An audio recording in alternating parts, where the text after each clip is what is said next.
Good morning and welcome to today's Almost Daily Devotional.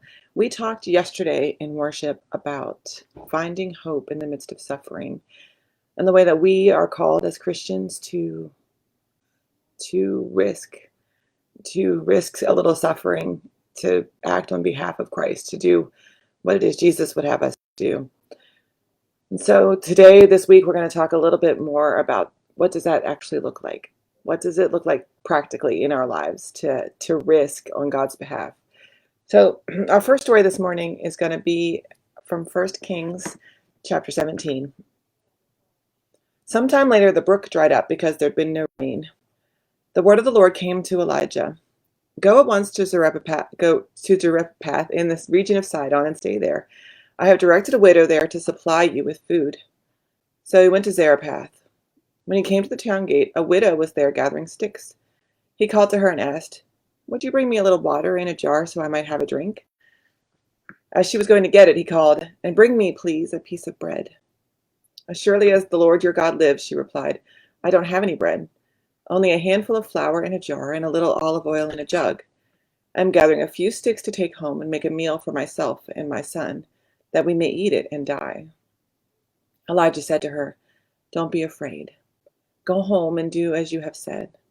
But first make a small loaf of bread for me for what you have and bring it to me, and then make something for yourself and your son. For this is what the Lord says, The jar of flour will not be used up, and the jug of oil will not run dry, until the day the Lord sends rain on the land. She went away and did as Elijah told her. So there was food every day for Elijah and for the woman and her family. For the jar of flour was not used up, and the jug of oil did not run dry, in keeping with the word of the Lord spoken by Elijah.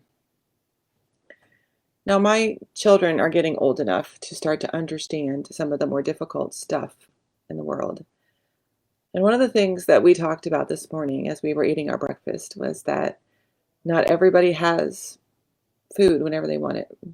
Not everybody has the privilege of choosing to put whatever they want into their cabinet. That we were lucky that we could eat what we wanted for breakfast and that we had a choice. And my 6-year-old was really sad. You mean not everybody gets to have whatever they want for breakfast? Because she was upset because we were eating oatmeal and she didn't want it, right?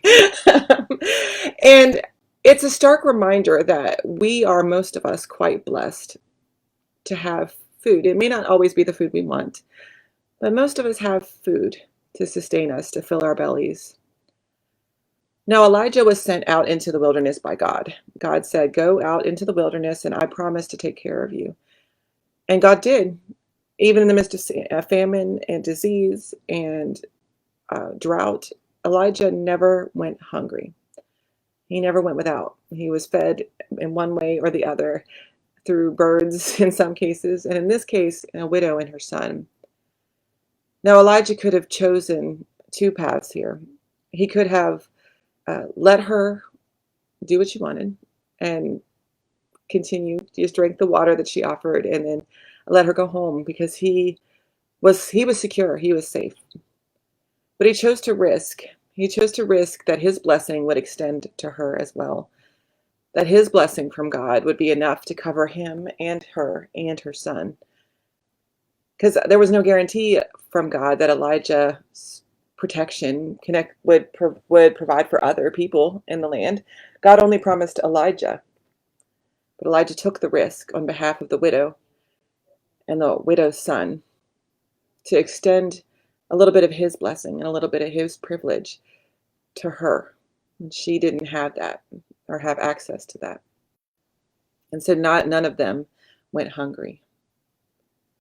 And so one of the things we have to be careful about is that we don't live with a scarcity mindset. We may not always have exactly what we want. We may not always have enough. But we always have God's protection, and we always have enough to extend an offering to another person, a little offering of hope. It may not be in the form of food, it may be in other forms, it may be in the form of solidarity, of sitting with one another and saying, yeah, I have the same problems too. But we always have enough, and we can always risk extending our blessings to another because we know we're not going to fall. We're not going to drown. Thanks be to God for that.